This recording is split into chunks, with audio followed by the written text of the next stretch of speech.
2018 മഞ്ജു വാര്യർ എന്നെ കോൺടാക്ട് ചെയ്യുന്നത്. സെക്സി ദുർഗ എന്ന് പറയുന്ന സിനിമ കാണണം, അതിൻ്റെ ലിങ്ക് കിട്ടുമെന്ന് ചോദിച്ചിട്ടാണ് അവർ മെസ്സേജ് ചെയ്യുന്നത്. അപ്പോൾ ആ സിനിമ കണ്ടിട്ട് അവർ പറഞ്ഞു നമുക്ക് എന്തെങ്കിലും സിനിമ ഒന്നിച്ച് ചെയ്യാൻ പറ്റുവാണെങ്കിൽ ചെയ്യാം എന്ന് പറഞ്ഞു. അങ്ങനെ ഞങ്ങൾ കുറേ കാലം സംസാരിച്ചു. 2019 ഏർലി എനിക്ക് തോന്നുന്നു ഏപ്രിലോ മെയ്യോ ഒക്കെ ആയപ്പോൾ ഞാൻ കയറ്റം എന്ന് പറയുന്ന സിനിമയുടെ ഒരു കഥ അവരോട് പറഞ്ഞു. അവർ പറഞ്ഞു നമുക്കിത് ചെയ്യാമെന്ന് പറഞ്ഞു. അങ്ങനെ ഓഗസ്റ്റിൽ ഷൂട്ടിംഗ് പ്ലാൻ ചെയ്തു. ഹിമാലയത്തിനാണ് ഷൂട്ട്. ഈ ഷൂട്ട് പ്ലാൻ ചെയ്തത് മുതൽ ഞങ്ങൾ അതുവരെ ഉണ്ടായിരുന്ന കമ്മ്യൂണിക്കേഷൻ പെട്ടെന്ന് ഒന്ന് പ്ലഞ്ച് ചെയ്തു. അവരുടെ മാനേജർ ബിനീഷ് ചന്ദ്രൻ എന്ന് പറയുന്ന ആൾ രംഗത്ത് വന്നു. പിന്നെ അയാൾ വഴിയാണ് കമ്മ്യൂണിക്കേഷൻ. അപ്പോൾ ഞാൻ കരുതിയെന്ന് വെച്ചാൽ ഇവർ തമ്മിൽ എന്തോ റിലേഷൻഷിപ്പ് ഉണ്ടാവും എന്നാണ് വിചാരിച്ചത്. പക്ഷേ ഈ ഷൂട്ടിൻ്റെ സമയത്ത് ഞങ്ങളെല്ലാവരും ഒരു ടെൻറ്റുകളിലായിരുന്നു താമസിച്ചിരുന്നത്. ഹിമാലയത്തിലാണ് ഷൂട്ട്. അപ്പോൾ മഞ്ജുവിനോട് ഞാൻ സംസാരിച്ചപ്പോഴും അവർ പറഞ്ഞു നമുക്കെല്ലാം ഒന്നിച്ച് തന്നെ താമസിക്കാമെന്ന് പറഞ്ഞു. ഇതിനിടയ്ക്ക് ഇയാൾ വന്നിട്ട് എന്നോട് പറഞ്ഞു ചേട്ടാ മഞ്ജു വാര്യർക്ക് വേറെ റൂം എടുക്കണം എന്ന് പറഞ്ഞു. അപ്പോൾ ഞാൻ പറഞ്ഞു മഞ്ജു എന്നോട് അങ്ങനെയല്ലല്ലോ പറഞ്ഞത്. അപ്പോൾ അയാൾ പറഞ്ഞു ഇല്ല അവർ അങ്ങനെ പറയില്ല, പക്ഷേ നമുക്കങ്ങനെ റൂം എടുക്കണം. ഞാൻ മഞ്ജുവിനോട് ചോദിച്ചു പറഞ്ഞു ഇല്ല അങ്ങനെയൊന്നുമില്ല, ഞങ്ങൾക്ക് ഇവിടെ ടെൻറ്റ് തന്നാൽ മതി എന്ന് പറഞ്ഞു. അപ്പോൾ ഇയാൾ പറഞ്ഞു ഇയാളുടെ കൂടെ മഞ്ജു വാര്യർ പിന്നെ വേറൊരു അസിസ്റ്റൻ്റ് കൂടെ ഉണ്ടെന്ന് പറഞ്ഞു, ഒരു ബിനു നായർ എന്ന് പറഞ്ഞിട്ട്. അപ്പോൾ 2 ടെൻറ്റ് വേണം. അപ്പോൾ മഞ്ജു പറഞ്ഞു വേണ്ട ഒരു ടെൻറ്റ് മതി, ഞങ്ങൾ 3 പേരും കൂടി ഒരു ടെൻറ്റിൽ അക്കോമഡേറ്റ് ചെയ്യാമെന്ന് പറഞ്ഞു. 3-4 ദിവസം കഴിഞ്ഞപ്പോൾ ഇയാൾ വേറൊരാളെ പോയി വിളിച്ചുകൊണ്ട് വന്നു, ഒരു ഫോട്ടോഗ്രാഫർ എന്ന് പറഞ്ഞിട്ട്. അപ്പോഴും ഇയാൾ എന്നോട് വന്ന് പറഞ്ഞു ചേട്ടാ ഞങ്ങൾക്ക് 2 ടെൻറ്റ് വേണം. അപ്പോഴും മഞ്ജു വാര്യർ എന്നോട് പറഞ്ഞു അത് വേണ്ട, ഞങ്ങൾക്ക് ഒരു വലിയ ടെൻറ്റ് തന്നാൽ മതി, ഞങ്ങൾ 4 പേരും കൂടി അതിനകത്ത് അക്കോമഡേറ്റ് ചെയ്യും. അപ്പോൾ തന്നെ എനിക്ക് ഇയാളുടെ ഇതിലെനിക്ക് ഡൗട്ട് തോന്നിയിരുന്നു. കാരണം പുള്ളി വന്നിട്ട് ഒന്ന് പറയുന്നു, ഇവർ വന്നിട്ട് വേറൊന്ന് പറയുന്നു. അത് മാത്രമല്ല ഇയാളോട് സെപ്പറേറ്റ് ആയിട്ട് ഒരു ടെൻറ്റിൽ താമസിക്കുന്നവർക്ക് എന്ത് ബുദ്ധിമുട്ടുള്ളതുപോലെ എനിക്ക് ഫീൽ ചെയ്യുകയും ചെയ്തു. അതെല്ലാം കഴിഞ്ഞിട്ട് ഷൂട്ടെല്ലാം കഴിഞ്ഞ് സിനിമ പുറത്തിറങ്ങുന്നതിൻ്റെ പരിപാടി നടന്നപ്പോൾ ഇത് മുന്നോട്ട് പോകുന്നില്ല, റിലീസാവുന്നില്ല, അതിൻ്റെ പാട്ട് റിലീസാവുന്നില്ല. കോവിഡൊക്കെ ആയ സമയമാണ്. അപ്പം ഞാൻ ഇവരോട് ചോദിക്കുമ്പോൾ അവർ പറയുന്നത് ഈ ബിനീഷാണ് അത് നോക്കുന്നത്, പക്ഷെ അത് മുന്നോട്ട് പോകുന്നില്ല, പിന്നെ കുഴപ്പമില്ല നമുക്ക് അടുത്തെന്തെങ്കിലും ചെയ്യാം എന്നൊക്കെയുള്ള നിലയിൽ സംസാരിക്കുന്നു. അപ്പം ഞാൻ പറഞ്ഞില്ല അത് പുറത്തിറങ്ങാൻ എന്താ ചെയ്യേണ്ടതെന്നൊക്കെ പറയുമ്പോൾ ഇവർ പറയുന്നത് ഞാനൊരു കാര്യം ചെയ്യാം, സനലിന് കുറച്ച് കാശ് തരാം. ഞാൻ പറഞ്ഞു എനിക്ക് നിങ്ങളുടെ കാശൊന്നും വേണ്ട, സിനിമ പുറത്തിറങ്ങിയാൽ മതി.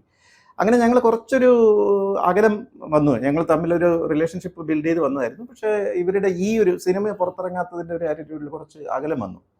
ഞാൻ കുറേ ദിവസം സംസാരിക്കാതെ ഇരുന്നു.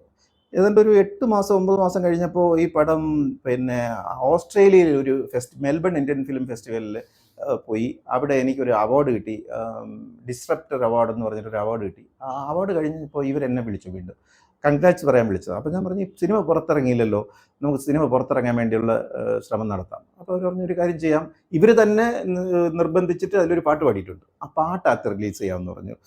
ഈ പാട്ട് റിലീസ് ചെയ്യാൻ വേണ്ടിയുള്ള ഇടപാട് നടത്തുമ്പോഴാണ് മനസ്സിലാവുന്നത് ഇയാൾ വീണ്ടും രംഗത്ത് വരികയാണ് ഇത് ബ്ലോക്ക് ചെയ്യാൻ വേണ്ടി. ഞാനതിൻ്റെ ഈ മലയാള മനോരമ ഓൺലൈനിൽ എന്തോ ആണിത് പാട്ട് റിലീസ് ചെയ്യുന്നത്.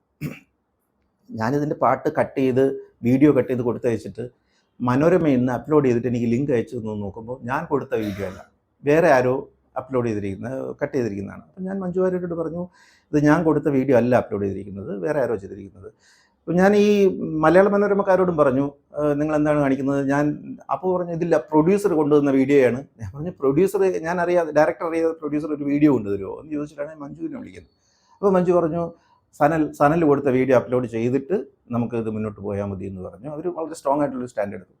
അപ്പം മുതലേ എനിക്ക് ഇയാളുമായിട്ട് ഒരു പ്രശ്നമുണ്ട്. കാരണം പുള്ളി എന്നെ ബൈപ്പാസ് ചെയ്ത് പല കാര്യങ്ങളും ചെയ്യുന്നു എന്നൊരു തോന്നൽ വന്നു. അതിനുശേഷം ഞങ്ങൾ തമ്മിലുള്ള കമ്മ്യൂണിക്കേഷൻ ബ്ലോക്കായി. കുറേ ദിവസം ഞങ്ങൾ സംസാരിക്കാതെയായി. കുറേ ദിവസം കഴിഞ്ഞിട്ട് ഞാൻ കരുതി എന്തായാലും ഇവരൊന്ന് നേരിൽ പോയി കാണാം. എന്തുകൊണ്ടാണ് ഞങ്ങൾ കമ്മ്യൂണിക്കേഷൻ മറുപടിയില്ല, സംസാരിക്കാൻ പറ്റുന്നില്ല, വിളിച്ചാൽ കിട്ടുന്നില്ല.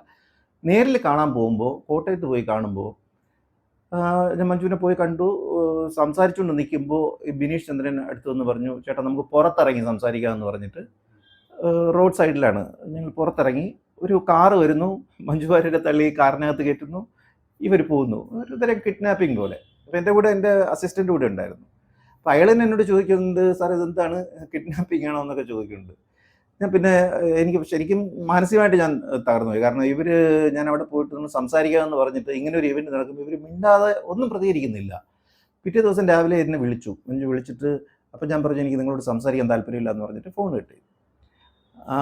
അതിനുശേഷം ഞാൻ ഇവരോട് സംസാരിച്ചിട്ടുമില്ല, കുറേ കാലം സംസാരിച്ചില്ല. അതിനുശേഷം ഈ നടി ആക്രമിക്കപ്പെട്ട കേസിൻ്റെ റീഇൻവെസ്റ്റിഗേഷൻ വരുന്ന ഒരു സമയം ഉണ്ടായിരുന്നു. ബാലചന്ദ്രകുമാർ മൊഴി കൊടുക്കുകയും ഒക്കെ ചെയ്തിട്ട് റീഇൻവെസ്റ്റിഗേഷൻ ഓർഡർ ചെയ്തു. മഞ്ജു വാര്യരുടെ മൊഴി രേഖപ്പെടുത്തിയതിൻ്റെ അന്ന് രാത്രി ഒരു 12 മണിക്കൊന്നാണ് ഒരു ന്യൂസ് വരുന്നത്. ആ അന്വേഷണ സംഘത്തിനെ ഡിസ്മാൻഡിൽ ചെയ്തു. ഇപ്പോൾ ശ്രീജിത്ത് എപ്പിസോഡ് ഉണ്ടല്ലോ, പുള്ളിയായിരുന്നു അന്വേഷണ സംഘം നയിച്ചിരുന്നത്. പുള്ളി ആദ്യം ഇന്ന് മാറ്റി ട്രാൻസ്പോർട്ട് കമ്മീഷണറോ അങ്ങനെ എന്തോ ആക്കി. അപ്പോൾ പെട്ടെന്ന് എനിക്ക് ഇതെല്ലാം കൂടി കണക്ട് ചെയ്തിട്ട് മനസ്സിലൊരു ഇത് വന്നു, ഇവരുടെ ലൈഫിൽ ത്രെറ്റ് ഉണ്ട്. കാരണം ഇവരിങ്ങനെ ആരോടും സംസാരിക്കാത്ത രീതിയിൽ ഒരു സെക്ലൂഡഡ് ആയിട്ട് കൊണ്ട് നടക്കുന്നതിന് എന്തോ റീസൺ ഉണ്ട്. ഈ നടി ആക്രമിക്കപ്പെട്ട സംഭവത്തിൻ്റെ ഇതുമായിട്ട് എന്തൊക്കെയോ ഇതുണ്ടെന്ന് തോന്നിയിട്ട് ഞാൻ ഇവർക്കൊരു മെസ്സേജ് അയച്ചു. എനിക്ക് നിങ്ങളുടെ ലൈഫിൽ ത്രെറ്റ് ഉണ്ടെന്ന് എനിക്കൊരു അപ്രിഹെൻഷൻ തോന്നുന്നുണ്ട്. എനിക്കത് എൻ്റെ അനുഭവങ്ങളൊക്കെ വെച്ചിട്ട് ഞാനത് പുറത്ത് പറയാൻ എനിക്ക് തോന്നുന്നുണ്ട്. പറയണോ വേണ്ടയോ നിങ്ങൾ മറുപടി അയച്ചില്ല. ഇമെയിലും അയച്ചു, മറുപടി അയച്ചില്ല. ഒരു 2-3 ദിവസം കഴിഞ്ഞിട്ട് എനിക്ക് വീണ്ടും ഈ പറഞ്ഞ പോലെ മനസ്സിൽ ഇത് പുറത്ത് പറയണം. ഈ കയറ്റത്തിൻ്റെ ഇൻസിഡൻറ്റ് മുതൽ ഇവരെ കാണാൻ പോയപ്പോഴുള്ള ഇൻസിഡൻറ്റ് വരെയുള്ള കാര്യങ്ങൾ പുറത്ത് പറയണമെന്ന് തോന്നിയിട്ട് ഞാനത് പുറത്ത് പറഞ്ഞപ്പോൾ ആരും മിണ്ടുന്നില്ല. Total silence. മഞ്ജു വാര്യർ മിണ്ടുന്നില്ല, പത്രങ്ങൾ റിപ്പോർട്ട് ചെയ്തു, പക്ഷേ പോലീസ് മിണ്ടുന്നില്ല, ആരും മിണ്ടുന്നില്ല. ഞാനത് 2021 ഏപ്രിൽ മാസം എന്തുവാണ് ഞാനിത് ഏപ്രിൽ 26 പുറത്ത് പറയുന്നത്. മെയ് 4-ാം തീയതി ഞാൻ ചീഫ് ജസ്റ്റിസിനും പ്രസിഡന്റ് ഓഫ് ഇന്ത്യക്കും ഒരു പരാതി അയച്ചു. ഇങ്ങനെ കുറേ അന്ന് ഈ പോലീസ് ഡിപ്പാർട്ട്മെൻറ്റിൽ നിന്ന് പല കാര്യങ്ങളും ഇൻവെസ്റ്റിഗേഷൻ പ്രോപ്പറായിട്ട് നടക്കുന്നില്ല, ഒരു ഘട്ടത്തിൽ അത് ഡിസ്ബാൻഡിൽ ചെയ്യപ്പെടും, അന്വേഷണം മുന്നോട്ട് പോകാത്ത ഒരുപാട് കേസുകളുണ്ട്. അത് എൻ്റെ സുഹൃത്ത് പ്രദീപിൻ്റെ മരണം, ഈ പറയുന്ന നടി ആക്രമിക്കപ്പെട്ട കേസിലെ ഇഷ്യൂസ്, ഇതെല്ലാം കൂടി ചേർത്തിട്ട് ഞാനൊരു പരാതി അയച്ചു. പിറ്റേ ദിവസം രാവിലെ ഒരു ന്യൂസ് വരുന്നു. ന്യൂസ് ഇങ്ങനെയാണ്, എറണാകുളത്തുള്ള ഒരു യുവ സംവിധായകനെതിരെ മഞ്ജു വാര്യർ പരാതി കൊടുത്തു എന്ന് പറഞ്ഞിട്ട് ഏഷ്യാനെറ്റിലൊരു ന്യൂസ് വരുന്നു. അപ്പോൾ എന്നെ കുറച്ച് പേര് വിളിച്ചു. കാരണം ഞാൻ ആ സമയത്ത് ഇങ്ങനെ തുടർച്ചയായിട്ട് ഇവരുടെ ലൈഫിന് ത്രെറ്റ് ഉണ്ടെന്ന് എഴുതിക്കൊണ്ടിരിക്കുന്നുണ്ട്. ഞാൻ പറഞ്ഞു, ഞാൻ എറണാകുളംകാരനല്ല, ഞാനൊരു യുവ സംവിധായകനുമല്ല. സാധാരണഗതിയിൽ ഇങ്ങനെയുള്ള കേസുകളിൽ സ്ത്രീകളുടെ പേര് പറയില്ല. ആരാണോ കുറ്റവാളി അയാളുടെ പേരാണ് പറയുക. കുറച്ച് കഴിഞ്ഞിട്ട് ഞാനും എൻ്റെ സിസ്റ്ററും അവർ വീട്ടുകാരും കൂടി ഒരു ക്ഷേത്രത്തിൽ പോകുന്ന വഴിക്ക് ഒരു ഇന്നോവ കാർ ഞങ്ങളെ പിന്തുടർന്ന് ചെറുത്ത് നിർത്തി പിടിച്ചു. അപ്പോൾ എനിക്കറിയാത്ത ഒരു 4-5 പേരാണ് ഉണ്ടായിരുന്നത്. ഞാൻ കരുതി എനിക്ക് ആ സമയത്ത് ലൈഫിന് ത്രെറ്റ് ഉണ്ടായിരുന്നുകൊണ്ട് ഇവർ ആരാണെന്ന് ചോദിക്കുമ്പോൾ ഇവർ പറയുന്നുമില്ല. ഞാൻ ഫേസ്ബുക്കിൽ ലൈവ് പോയി. ആരോ എന്നെ വന്ന് പിടിക്കാൻ പോകുന്നു, ഇതാണെന്ന് അറിയില്ല, എന്താണെന്ന് അറിയില്ല, എൻ്റെ ലൈഫിന് ത്രെറ്റ് ഉണ്ട് എന്ന് പറഞ്ഞിട്ട് ലൈവ് പോയി പത്രങ്ങളെല്ലാം ഇത് ചെയ്തു, ചാനലുകളെല്ലാം ഇത് എയർ ചെയ്തു. അപ്പോഴാണ് ഇവർ പറയുന്നത് പോലീസാണ്, എളമക്കരയിൽ നിന്നാണ് വരുന്നത്, മഞ്ജു വാര്യരുടെ പരാതിയിലാണ്.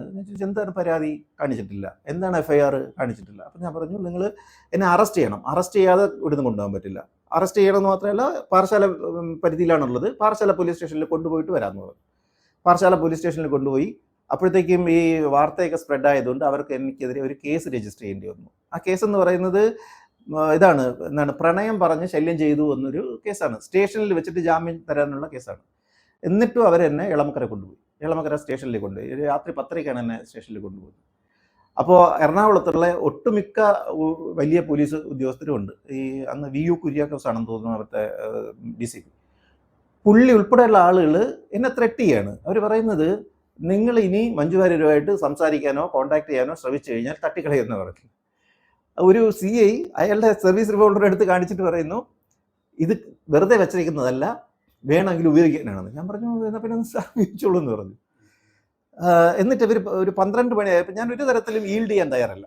ഇവർ പറയുന്നത് ഞാൻ എഴുതി വെച്ചിട്ട് പോകണം, മഞ്ജു വാര്യരുമായിട്ട് ഇനി ഒരു കോൺടാക്റ്റും ഇല്ലയെന്ന്, ചെയ്യില്ല എന്ന് എഴുതി. ഞാൻ പറഞ്ഞത് പറ്റില്ല. കാരണം ഞാൻ പറയുന്നത് ഇവരുടെ ലൈഫിന് ത്രെറ്റ് ഉണ്ടെന്നാണ്, അല്ലാതെ എനിക്ക് അവരുടെ കോൺടാക്ട് വേണമെന്നൊന്നും അല്ല ഞാൻ പറയുന്നത്. നിങ്ങൾ അത് അന്വേഷിക്കണം. അപ്പോൾ അവർ പറഞ്ഞു, ഇത് എഴുതി വെച്ചിട്ട് നിങ്ങൾ ഇവിടുന്ന് സ്റ്റേഷനിൽ നിന്ന് പോകണം. ഞാൻ പറഞ്ഞു, സ്റ്റേഷനിൽ പോകാൻ പറ്റില്ല. അപ്പോൾ ഒരു വക്കീലിനെ എന്ന് പറഞ്ഞിട്ട് ഒരാളെ കൊണ്ടുവന്നിട്ട്, ഇതാണ് വക്കീലാണ്, ഇയാളുടെ കൂടെ പോകാം. ഞാൻ പറഞ്ഞു, പറ്റില്ല, എന്നെ കോടതിയിൽ ഹാജരാക്കിയാലേ ഞാൻ ബെയിൽ എടുക്കുള്ളൂ എന്ന് പറഞ്ഞു. അന്ന് രാത്രി വിലങ്ങ് വെച്ചിട്ട് ഇതുപോലെ ഒരു മേശയുടെ കാലിൽ കെട്ടിയിട്ട് അന്ന് രാത്രി മുഴുവനും ആ സ്റ്റേഷനിൽ തന്നെ ഇട്ടു. പിറ്റേ ദിവസം രാവിലെ കോടതി കൊണ്ടുപോയി എനിക്ക് ബെയിലും കിട്ടി. കാരണം ഫ്ലിംസി കേസാണ്, ഒരു തരത്തിലും നിലനിൽക്കാത്ത കേസാണ്. ആ കേസ് ഞാൻ കരുതി അതിൻ്റെ സത്യാവസ്ഥ പുറത്ത് വരുമല്ലോ എന്ന് വിചാരിച്ചിട്ട് ഏതാണ്ട് 1 വർഷത്തോളം കാത്തിരുന്നു. ഒന്നും പുറത്ത് വന്നില്ല. എൻ്റെ അന്ന് 2 ഫോണുകൾ പിടിച്ചു വെച്ചു. അതിനകത്ത് ഒരു ഫോണിലാണ് ഞാൻ കയറ്റം എന്ന് പറയുന്ന സിനിമ എൻ്റയർലി ഷൂട്ട് ചെയ്തത്, ഐഫോണിലാണ് ഷൂട്ട് ചെയ്തത്. ആ ഫോൺ ഇതുവരെയും തന്നിട്ടില്ല. മറ്റൊരു ഫോണും പോലീസിൻ്റെ കയ്യിലിരിക്കുകയാണ്. ഒരു തുണ്ട് പേപ്പർ പോലും തെളിവായിട്ട് കൊടുത്തിട്ടില്ല. ഒരു 1.5 വർഷമൊക്കെ കഴിയുമ്പോൾ എനിക്ക് മനസ്സിലായി ഇത് മുന്നോട്ട് പോവില്ല എന്ന് മാത്രമല്ല എൻ്റെ ലൈഫ് ത്രെട്ടിലാണെന്ന് മനസ്സിലായി. അപ്പം ഞാൻ ഇവിടുന്ന് എങ്ങനെയെങ്കിലും പുറത്ത് പോയി ജീവിക്കാം എന്നുള്ള രീതിയിൽ ഞാൻ അമേരിക്കയിലേക്ക് പോയി. ഇതിനിടയ്ക്ക് ഒരു 2 മാസത്തോളം എനിക്ക് സൊസൈറ്റിയായിട്ട് കോൺടാക്ട് ചെയ്യാനേ പറ്റാത്തൊരവസ്ഥ ഉണ്ടായിരുന്നു. അത് കഴിഞ്ഞിട്ട് ഞാൻ ഫേസ്ബുക്കിലേക്ക് മടങ്ങി വരുമ്പോൾ ഈ മഞ്ജു വാര്യർ എന്നെ കോൺടാക്ട് ചെയ്തു. അവർ ഭയങ്കര കരച്ചിലാണ്. എന്ന് വെച്ച് കഴിഞ്ഞാൽ അവർ അറിഞ്ഞിട്ടില്ല ഈ കേസ് എന്നുള്ളത് എനിക്ക് മനസ്സിലായി. അന്ന് മുതൽ ഇന്ന് വരെ ഞാൻ ഈ ഒരു ബേസിലാണ് അവർ പറഞ്ഞതിൻ്റെ ബേസിലാണ് ഞാൻ പറയുന്നത് ഇത് കള്ളക്കേസാണ്, ഇവർ അറിഞ്ഞിട്ടില്ലാത്ത കേസാണെന്ന് ഞാൻ പറയും. അത് അന്വേഷിക്കണമെന്ന് പറയുന്നത് ഒരു അന്വേഷണവും നടക്കുന്നില്ല. പക്ഷേ ഇവർ പുറത്ത് പറയാനും തയ്യാറല്ല. ഇവർക്ക് ഭയങ്കര പേടിയാണ്. ഇങ്ങനെ ഒരു സിറ്റുവേഷനിൽ ഞാൻ വിചാരിച്ചു ഇനി ഇവരുമായിട്ടുള്ള കോൺടാക്റ്റും വേണ്ടെന്ന് വിചാരിച്ചിട്ട് ഞാൻ അതും അവരുമായിട്ട് സംസാരവും നിർത്തി അമേരിക്കയിലേക്ക് പോയി. അമേരിക്കയിൽ പോയപ്പോൾ ഇവർ വീണ്ടും കോൺടാക്ട് ചെയ്തു. ഏതാണ്ട് 2 വർഷത്തോളം ആ സമയത്താണ് ഞങ്ങൾ ഒരു പ്രേമബന്ധത്തിൽ ആണ് എന്നുള്ളത് അവരെന്നോട് പറയുന്നതും പിന്നെ അവരെന്നെ കാണാൻ വരുമെന്ന് പറയുന്നതും ഞങ്ങൾ ഒരു 1.5 വർഷത്തോളം സംസാരിച്ചു. അതിനുശേഷം ഒരു ചെറിയ ഇഷ്യൂ ഉണ്ടായി. ഞങ്ങൾ പിണങ്ങിയെന്ന് വെച്ച് കഴിഞ്ഞാൽ ഇവരൊരിക്കലും പുറത്ത് പറയാൻ തയ്യാറല്ല. ഇവർക്ക് ഭയങ്കര പേടിയാണ്. ഇങ്ങനെ നീട്ടിക്കൊണ്ട് പോകുന്നതല്ലാതെ എൻ്റെ ലൈഫ് ഇങ്ങനെ ഞാൻ അവിടെ പലവിധ ജോലികളാണ് ചെയ്യുന്നത്. ഹോട്ടൽ ജോലി ചെയ്യുന്നു, ലോട്ടറി കച്ചവടം നടത്തുന്നു. ഇങ്ങനെ ഞാൻ ഇവിടെ എന്താവാൻ ആഗ്രഹിച്ചിരുന്നു അതൊന്നും അല്ലാത്ത വേറെ പല ജോലികൾ ചെയ്യേണ്ടിരുന്ന അവസ്ഥ. ഇവർക്കാണെങ്കിൽ ഇവരെല്ലാ ദിവസവും പറയും ഞാൻ വരും, നീ വെയിറ്റ് ചെയ്യൂ. അവസരം ഞാൻ പറഞ്ഞു എനിക്കിത് നിങ്ങൾ എന്നെ ഉപദ്രവിക്കാതെ ഇങ്ങനെ പോയാൽ മതി എന്ന് പറഞ്ഞിട്ട് പിണങ്ങി. 4 മാസത്തോളം ഞങ്ങൾ സംസാരിച്ചില്ല. അതിനിടയ്ക്ക് ഞാൻ വേറൊരു ജോലിയൊക്കെ കിട്ടി. അവിടെ ഉണ്ടായിരുന്ന സ്ഥലത്ത് നിന്ന് വേറെ സ്ഥലത്ത് പോയി. 4 മാസം കഴിഞ്ഞിട്ട് ഇവർ വീണ്ടും എന്നെ കോൺടാക്ട് ചെയ്തു. അപ്പോൾ എന്നോട് പറയുന്നത് ഞാൻ ഡിപ്രഷന് മരുന്ന് കഴിക്കുകയാണ്, നീ മൂവ് ഓൺ ചെയ്യണം, നമ്മൾ എപ്പോഴെങ്കിലും കാണും, ആ കാണുന്ന സമയത്ത് സത്യം പറയാൻ പറ്റുമെങ്കിൽ പറയും. അപ്പോൾ എനിക്ക് ഭയങ്കരമായ പ്രശ്നം ഉണ്ടായി. കാരണം എന്ന് വെച്ചാൽ ഇവർ കുറേ കാലം എൻ്റെ ലൈഫിനെ ഇങ്ങനെ തളച്ചിട്ടിട്ട് പിന്നെ ഇങ്ങനെ വന്ന് പറയുന്നത് കേട്ടിട്ട് ഞാൻ പറഞ്ഞത് ഞാൻ പുറത്ത് പറയും എന്ന് പറഞ്ഞിട്ട് അപ്പോഴാണ് ഞാൻ അവരുടെ വോയിസ് റെക്കോർഡ് ചെയ്യുന്നത്. ഈ വോയിസ് റെക്കോർഡ് ചെയ്തതിൽ ഒരു പ്രശ്നം എന്ന് വെച്ചാൽ ഇവരുടെ വോയിസിൽ സംസാരിക്കാൻ പറ്റില്ല. കാരണം ഇവർ പറയുന്നത് ഞാനും അവരും തമ്മിൽ ബന്ധമുണ്ടെന്ന് അറിഞ്ഞു കഴിഞ്ഞാൽ ആ നിമിഷം കൊല്ലപ്പെടുന്നു പറയുന്നു.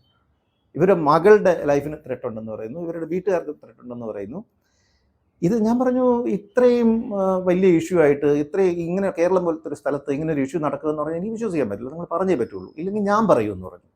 എന്നിട്ട് ഞാനിത് റെക്കോർഡ് ചെയ്തിട്ട് ഒരു 3-4 ദിവസം ഞാൻ വെയിറ്റ് ചെയ്തു. കാരണം ഇത് ഞങ്ങളുടെ പ്രൈവറ്റ് കോൺവെർസേഷൻ ആണല്ലോ, ഇത് പുറത്ത് വിടുന്നത് ശരിയല്ലല്ലോ എന്ന് വെച്ചാൽ 3 ദിവസം വെയിറ്റ് ചെയ്തു. എന്നിട്ട് ഞാൻ അപ്പോഴിവർ വീണ്ടും ഞങ്ങൾ നോർമലി സംസാരിക്കാൻ തുടങ്ങി. എനിക്ക് പറ്റിയ ഒരു ഏറ്റവും വലിയ അബദ്ധം എന്ന് പറയുന്നത് ഈ വോയിസ് റെക്കോർഡ് ചെയ്തതിന് ശേഷം ഞങ്ങൾ ഒരാഴ്ചയോളം സംസാരിച്ചിരുന്നു. അപ്പോൾ ശരിക്കും മഞ്ജു വാര്യർ അവരുടെ ശബ്ദത്തിൽ തന്നെ സംസാരിച്ചിട്ടുണ്ടായിരുന്നു. ഞാനത് റെക്കോർഡ് ചെയ്തില്ല. കാരണം എന്ന് വെച്ചാൽ എനിക്ക് ഒരാളുടെ നമ്മൾ ഇൻഡിപെൻഡൻ്റ് ആയിട്ട് സംസാരിക്കുന്ന കാര്യം റെക്കോർഡ് ചെയ്യുന്നത് ശരിയല്ല എന്ന് പറഞ്ഞിട്ട് റെക്കോർഡ് ചെയ്തില്ല. അതിനുശേഷം ഞാൻ പറഞ്ഞു ഇത് ഞാൻ പുറത്ത് വിടും, എനിക്ക് ഇത് പറയാതിരിക്കാൻ നിവൃത്തിയില്ല എന്ന് പറഞ്ഞു. എന്നാൽ നീ നിൻ്റെ ഇഷ്ടം പോലെ ചെയ്യും, ഞാൻ നിന്നോട് സംസാരിക്കില്ല എന്ന് പറഞ്ഞിട്ട് അന്ന് നിർത്തിയതാണ്. ഞങ്ങൾ സംസാരിച്ചിട്ടില്ല. ഞാനിത് പുറത്ത് വിട്ടുന്നതെന്ന് വെച്ചാൽ ആദ്യം ഞാനിത് ഇവരുടെ ബ്രദറിന് അയച്ചു, മമ്മൂട്ടിക്ക് അയച്ചു, കുറേ ഇവരുടെ ഫ്രണ്ട് സർക്കിളിലുള്ള ഒരു 4-5 പേർക്ക് അയച്ചു. അപ്പോഴത്തേക്ക് എൻ്റെ വാട്സപ്പ് ലോക്കായി. വാട്സപ്പ് പിന്നെ പ്രവർത്തിക്കാതായി. അപ്പോൾ എനിക്ക് മനസ്സിലായി ഇവർ ഈ പറയുന്നതിൽ കാര്യമുണ്ട്. കാരണം ഇത് ആരും അറിയാതിരിക്കാൻ വേണ്ടി ഈ സാധനം ലീക്കായി എന്ന് പറഞ്ഞു കഴിഞ്ഞാൽ ഇവരെ തട്ടിക്കളയും എന്നുള്ള ഒരു ഇത് വന്നപ്പോൾ ഞാൻ ഫേസ്ബുക്കിൽ ഇതിട്ടു. ആദ്യം ഇനിഷ്യലി ഫേസ്ബുക്ക് ബ്ലോക്കായി. പക്ഷേ ഫേസ്ബുക്ക് എനിക്ക് റിക്കവർ ചെയ്യാൻ പറ്റി. കാരണം അമേരിക്കയിലായിരുന്നതുകൊണ്ട് ഇവർക്ക് എളുപ്പത്തിൽ ബ്ലോക്ക് ഏതാണ്ട് ഒരാഴ്ചയോളം ഞാനിത് കണ്ടിന്യൂസ്ലി ഈ സാധനം പറഞ്ഞുകൊണ്ടിരുന്നിട്ടും പത്രങ്ങളൊക്കെ റിപ്പോർട്ട് ചെയ്തിട്ടും ഇവരൊരു വക മിണ്ടുന്നില്ല, പോലീസ് മിണ്ടുന്നില്ല. ഞാൻ പോലീസിലൊരു പരാതിയും കൊടുത്തു, ഇങ്ങനെ ഒരു ഇൻഫർമേഷൻ എനിക്ക് കിട്ടിയിട്ടുണ്ട്, ഇത് അന്വേഷിക്കണമെന്ന് പറഞ്ഞിട്ട്. ഒരു തരത്തിലുള്ള അന്വേഷണം ഒന്നും നടന്നില്ല. പക്ഷെ അതിന് പകരം എന്താ ചെയ്തത്, എനിക്കെതിരെ ഒരു കേസുണ്ടായി വീണ്ടും. ആ കേസ് ഉണ്ടായിരിക്കുന്നത് ഇവരുടെ ഇമെയിലിൽ നിന്ന് ഒരു വക്കീൽ ക്ലിയർലി അത് കണ്ടറിയാം, ഒരു വക്കീൽ ഡ്രാഫ്റ്റ് ചെയ്ത ഒരു കംപ്ലൈൻറ്റ് ഒരു പോലീസ് സ്റ്റേഷനിലേക്ക് അയച്ചിട്ട് പോലീസ് എനിക്കെതിരെ കേസെടുത്തിരിക്കുകയാണ്. അങ്ങനെ അപ്പോൾ എനിക്ക് എന്താണ് ലുക്കൗട്ട് നോട്ടീസ് പുറപ്പെടുവിച്ചു എന്നൊക്കെ പറഞ്ഞിട്ട് ടി വിയിൽ ഭയങ്കര ന്യൂസൊക്കെ ആയി. അപ്പോഴാണ് ഞാൻ കണ്ടിന്യൂസ് ആയിട്ട് ഈ പ്രേമലേഖനം എഴുതിയത്. കാരണം എന്ന് വെച്ച് കഴിഞ്ഞാൽ സത്യം പറഞ്ഞു കഴിഞ്ഞാൽ ഒരു പ്രൊട്ടസ്റ്റ് എന്ന പോലെയാണ്. എന്നോട് പറഞ്ഞത് ഇവരുമായിട്ട് ഇനി ഇവരെ പറ്റി മിണ്ടി കഴിഞ്ഞാൽ എന്നെ അങ്ങ് കഴുത്തറുത്ത് കളയുമെന്ന് പറഞ്ഞതുകൊണ്ട് എന്നാൽ പിന്നെ ഒന്ന് കണ്ടേ എന്ന് വിചാരിച്ചിട്ടാണ് ആ സമയത്ത് എഴുതുന്നത്. എനിക്ക് തോന്നുന്നു ഒരു 2 മാസത്തോളം ഞാൻ കണ്ടിന്യൂസ് ആയിട്ട് എഴുതിയിട്ടുണ്ടായിരുന്നു. അതിനുശേഷം എനിക്ക് അവിടെ നിൽക്കാനും പറ്റാത്ത രീതിയിലൊരു ത്രെട്ടുകൾ വന്നപ്പോഴാണ് ഞാൻ നാട്ടിലേക്ക് വരുന്നത്. 2025 സെപ്റ്റംബർ 23-നാണ് ഞാൻ നാട്ടിൽ വരുന്നത്. അതും ഞാൻ നാട്ടിലേക്ക് വരാൻ പോകുന്നു, വന്നിട്ട് സെക്രട്ടറിന് മുന്നിൽ നിരാഹാരം ഇരിക്കാൻ പോകുന്നു എന്നൊക്കെ പറഞ്ഞിട്ടാണ് പോസ്റ്റ് ഇട്ടിട്ടാണ് വരുന്നത്. ബോംബെയിൽ വന്നപ്പോൾ എന്നെ തടഞ്ഞു നിർത്തി. ബോംബെയിൽ എന്നെ തടഞ്ഞിട്ട് പറഞ്ഞു ഒരു റൂമിൽ കൊണ്ടിരുത്തി. ഞാൻ ചോദിച്ചു എന്തിനാണ് എന്നെ പിടിച്ചിരുത്തിയിരിക്കുന്നത് ചോദിച്ചു. പറയുന്നില്ല. അതുകൊണ്ട് ഒരു മണിക്കൂർ കഴിഞ്ഞപ്പോൾ ഞാൻ ബഹളം ഉണ്ടാക്കി. അപ്പോൾ അവർ പറയുന്നു എന്നെ കൊണ്ടുപോകാൻ കൊച്ചിയിൽ നിന്നൊരു ടീം വരുന്നുണ്ട്, അവർ ഫ്ലൈറ്റ് കയറിയിട്ടുണ്ട്. ഞാൻ ചോദിച്ചാൽ ഏത് ടീമാണ് വരുന്നത്, ആരാണ് ഫ്ലൈറ്റ് കയറിയിരിക്കുന്നത്? എളമക്കര പോലീസ് സ്റ്റേഷനിൽ നിന്നാണെന്ന് മനസ്സിലായപ്പോൾ ഞാൻ എൻ്റെ പത്രക്കാരായ കുറേ സുഹൃത്തുക്കൾക്ക് ഇത് അയച്ചു. അങ്ങനെ അത് വീണ്ടും പത്രത്തിൽ ന്യൂസ് ആയെന്ന് അറിഞ്ഞപ്പോൾ ഈ എളമക്കരയിൽ നിന്ന് വന്ന ടീം മാറി വേറെ 2-3 പോലീസുകാർ ഫ്ലൈറ്റിൽ തന്നെ വന്നു. സത്യത്തിൽ എന്നെ അവിടെ അറസ്റ്റ് രേഖപ്പെടുത്തിയില്ല. വെറുതെ ഇല്ലീഗൽ കസ്റ്റഡിയിൽ വെച്ചിട്ട് ഈ വരുന്ന പോലീസുകാർ അവരും എന്നെ കസ്റ്റഡിയിൽ വാങ്ങിയിട്ട്, സാധാരണഗതിയിൽ ഒരാളെ കസ്റ്റഡിയിൽ എടുത്തു കഴിഞ്ഞാൽ അറസ്റ്റ് രേഖപ്പെടുത്തണം. അറസ്റ്റ് രേഖപ്പെടുത്തി 24 മണിക്കൂറിനകത്ത് കോടതിയിൽ ഹാജരാക്കണം. ഇതൊന്നും ചെയ്തില്ല. 48 മണിക്കൂർ കഴിഞ്ഞിട്ടാണ് എന്നെ ആലുവയിലെ മജിസ്ട്രേറ്റിന് മുന്നിൽ കൊണ്ട് ഹാജരാക്കുന്നത്. ഒരു രാത്രി 2:30 എന്തോ. അവിടെ കൊണ്ടുപോകുമ്പോൾ എൻ്റെ വക്കീല്, എനിക്കുണ്ടായിരുന്ന വക്കീൽ വരുന്നില്ല. അതിന് പകരം വേറൊരാൾ വരികയാണ്. അയാൾ പറയുന്നു ഞാൻ മഞ്ജു വാര്യർക്ക് വേണ്ടിയുള്ള വക്കീലാണെന്ന്. മജിസ്ട്രേറ്റ് ചോദിക്കുന്നത് നിങ്ങൾക്ക് എന്ത് ലോക്കൽ സ്റ്റാൻഡ്, ഈ ബെയിലിന് മുമ്പുള്ള പ്രൊസീജിയർ നിങ്ങൾക്ക് എന്താ ലോക്കൽ സ്റ്റാൻഡ്? അതും കിട്ടുന്നില്ല. മജിസ്ട്രേറ്റ് ഇയാൾ എന്തിനാണ് അറസ്റ്റ് ചെയ്തത്? കാരണം ഇതൊരു ബെയിലബിൾ ഒഫൻസ് ആണ്. നിങ്ങൾ എന്തിനാണ് നോട്ടീസ് കൊടുക്കാതെ അറസ്റ്റ് ചെയ്തത്? എന്ത് പ്രൊസീജിയർ ആണ് എന്നൊക്കെ ചോദിച്ചിട്ട് പോലീസുകാരെ വരട്ടിയിട്ട് എന്നോട് ചോദിച്ചു ജാമ്യക്കാരുണ്ടോ? ഞാൻ പറഞ്ഞില്ല, ജാമ്യക്കാരില്ല, എന്നെ സെൽഫ് ബെയിലിൽ വിട്ടണമെന്ന് പറഞ്ഞു. സെൽഫ് ബെയിലിൽ വിട്ടു തന്നെ. അന്ന് രാത്രി മുഴുവനും എന്നെ പോലീസുകാരുടെ അവിടെ കൊണ്ടിരുത്തി. എനിക്ക് ത്രെട്ട് ഉള്ളതുകൊണ്ട്. ഞാൻ പറയുന്ന കാര്യങ്ങൾ അന്വേഷണം നടത്തി കഴിഞ്ഞാൽ ഇതിന്റെ സത്യം പുറത്തു വരും. സത്യം എന്ന് വെച്ചാൽ വളരെ സിമ്പിൾ ആയിട്ടുള്ളൊരു കാര്യമാണ്. ഞാൻ പറയുന്നത് ഇന്ന ആളുകളെന്ന് കൃത്യമായിട്ട് ആളുകളെ പോയിന്റ് ഔട്ട് ചെയ്തിട്ടാണ് പറയുന്നത്. മഞ്ജു വാര്യർ അവരുടെ ലൈഫ് ത്രെട്ടിലാണെന്ന് ഞാൻ പറഞ്ഞിട്ടുണ്ട്. ഇത് അതിനൊരു വോയിസ് റെക്കോർഡുണ്ട്. അവർ ഇതുവരെയും ഞാനിത് പറഞ്ഞിട്ടില്ലെന്നോ ഞാൻ പറഞ്ഞത് തെറ്റാണെന്നോ പബ്ലിക്ലി ഒരു സ്റ്റേറ്റ്മെന്റ് നടത്തിയിട്ടില്ല. കോടതിയിൽ വന്നിട്ടില്ല. ഇത് ഇവർക്ക് പുറത്ത് പറയാൻ ഉള്ള ഒരു സ്പേസ് കിട്ടാത്തത് കൊണ്ടാണ് ഇവർ പുറത്ത് പറയാത്തത് എന്നാണ് എനിക്ക് മനസ്സിലായിട്ടുള്ളത്. ഞാൻ പറയുന്നത് ഇത് സനൽകുമാർ ശശിധരൻ്റെയോ അല്ലെങ്കിൽ മഞ്ജു വാര്യരുടെയോ ആരുടെയും മാത്രം പ്രശ്നമല്ല ഇത്. ഇപ്പം ഞാനിത് തുറന്നു പറഞ്ഞതുകൊണ്ട് ഫ്രാങ്ക്ലി ഐ ബിലീവ് ദാറ്റ് ഇപ്പം ഞാൻ ജീവിച്ചിരിക്കുന്നത് ഞാൻ ഈ തുറന്നു പറഞ്ഞുകൊണ്ടാണെന്നാണ് ഞാൻ വിചാരിച്ചിരിക്കുന്നത്. അല്ലെങ്കിൽ ഇത് ഞാൻ എന്നേ തട്ടിപ്പോയത്. ആരാണെങ്കിലും അങ്ങനെ ചെയ്യാം. സാധാരണ മനുഷ്യർക്കൊന്നും ഇതിനകത്ത് റെമഡി ഇല്ല.